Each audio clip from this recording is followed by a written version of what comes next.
অনেক জুলুম নির্যাতনের শিকার হয়েছেন, অনেক কষ্ট করেছেন দলের জন্য, অনেক ত্যাগ দিয়েছেন। আপনারা আর কিছুদিন কষ্ট করতে হবে, আপনাদেরকে আমি সেই অনুরোধটুকু জানাচ্ছি। এরপরে আমি একটি কথা বলতে চাই।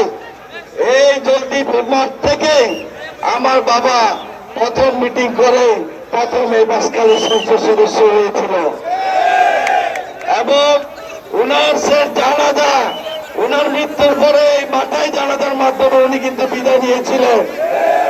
আজকে আমি আপনাদের সামনে আমার প্রথম নির্বাচনী জনসভায় আপনাদের সামনে আমি উপস্থিত হয়েছি। বন্ধুরা, আদানকে আমাদের দলের চেয়ারম্যান বর্তমানে দল দেখতে লাগলো ব্যাগগুলো দিয়ে ব্যাগগুলো লয় আর ব্যাগগুলো মিলিয়ে তার দিয়ে আস্তে আস্তে আবার সে আগের জায়গা ফিরে আমি দিয়া বানিয়ে বাঁশখালীর মাঠে মাঠ ময়দান আবার সেই আগের মতো দানের শিশুর পক্ষে অনুরোধ করে আগামী 12 তারিখ ওনারা ব্যাগ করে কষ্ট করে দানের শিশুর ভোট দিবেন। আর মা বোনেরা আর সালাম মান পৌঁছাই দিবেন।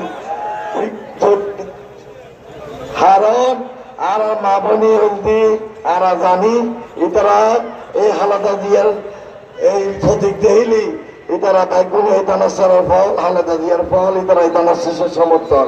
আর মা বোনেরা আজ প্রথম অনুরোধ করবেন দে ভোটের দিন 15 নামাজ পড়ে মাত্র আগে লাইন ধরে দিবে প্রত্যেক জেন্ডার পা দিয়া। ঠিক আছে না ব্যাগু?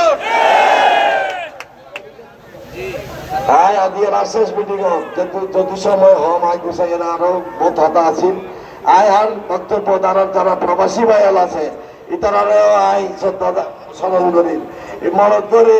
আয় আগেও এই প্রবাসী ভাইয়াল দি আর মাথার তাজ আর মাথার মুকুট ইতারার রিমিটেন্স উদয় বাঁশখালী না পুরা বাংলাদেশের অর্থনীতি এই যে দুঃসময় গত 2 বছর গিয়ে এগুলো চল্লিতে বাজিও সারা বাংলাদেশের মানুষ জানে আর আয়তার ঋণ শোধ করিতে জন্য। যাই হোক, এই উন্নয়নের ব্যাপারে হইতে গেলে বহুত কিছু আছে।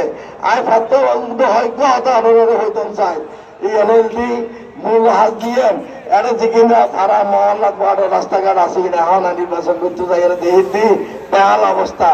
আয় অনারা হতা দিতি আল্লাহ যদি আরে কামিয়ে করে 12 তারিখ আয় আর 12 দিনের তুলে আগে হাতে তলে বুকে কথা